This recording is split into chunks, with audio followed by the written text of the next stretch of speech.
G'day Paul, Brad here. Well, my wife's in the background, she's directing me. Might have to edit this video. Just this thought process was going on. You asked the question when you were doing the whiteboard coaching, and about how do you do this en masse was the essence of the question without hurting people. And just a few thought processes. This is what I used to do in my old work. And I call it the no-show Mr. Multiply. And the idea behind this is it's based on John Maxwell's, he used to call it the 5 M's. So the fact is that you know something, you show, you monitor. This is where feedback,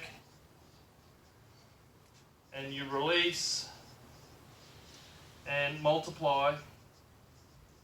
This is a training or a model that used to use quite effectively to equip people. So this is in Luke chapter 4, where Jesus declares, and he opens the scrolls of Isaiah and he declares what his purpose is. So come to heal the sick.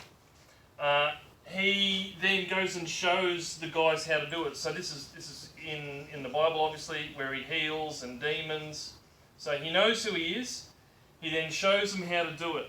The next stage is where he monitors and provides feedback. So this is like in Luke 9 and Luke 10.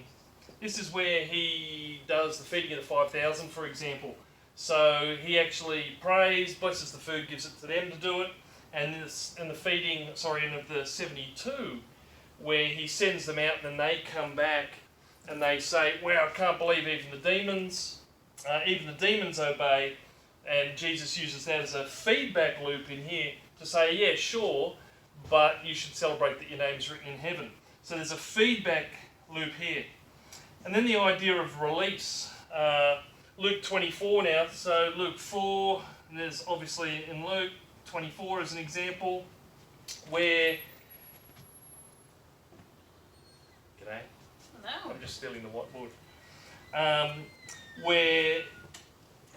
they're sent out with power, and obviously in Matthew 28 with the Great Commission where it's sent to multiply. So Jesus uses this model. He knows something, he shows it, he provides feedback for the guys, he releases them and he multiplies. And I used to do this example. I'm just going to bring up, come on sweetie, I'm being real quick because I just want to get to the point, Paul, that if I was to know something, I know how, doing my own example wrong. If I was the world's best writer upside down, so I know something, and I've just shown Cherie how to do it, and I go, yeah, I'm the world's best writer, and I get her to do it, this is the opportunity for feedback, and I could correct her. I probably can't actually, because she's probably practiced this a few times. But this is the opportunity for modern feedback, and you go, how well did you write upside down? You go, thumbs up. This is the point where I release, and I say, right, if anyone in the world needs writing upside down skills, you're now the person, and I step away from that, and I point writing upside down skills to her. Meanwhile, I'm off doing something else to go and learn, I don't know, how to write properly or do something else. But the point is then, is that it would be tasked to Cherie then to go and do the multiplication part.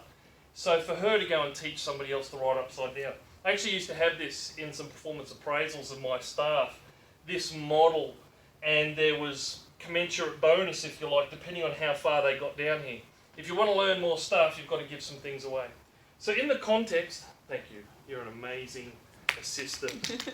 And we've got Mia in the background there, who's just seen that I've jumped in Mod 5 and stolen the whiteboard.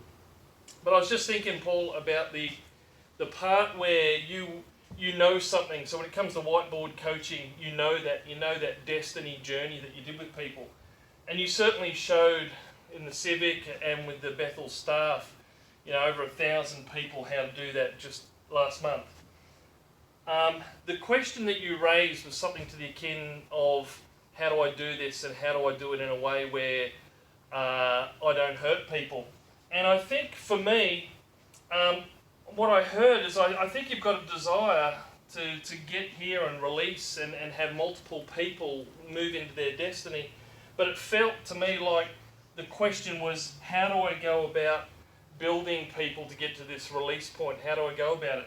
And this is how it works in my head. I'm just wondering whether there's an opportunity like the Sozo model, I think is quite effective, like a second chair, where you, I don't know if you've done this, but whether sit down with a group, rather than en masse showing them, you sit down with a 12, to pick on Jesus' model, you sit down with a 12 and you go through it in depth, and those 12 then go and you release them in a sense, and you go, right, you're now Kingdom Destiny Finders, you've released the process for it, and as a result, those 12 then go and disciple 12.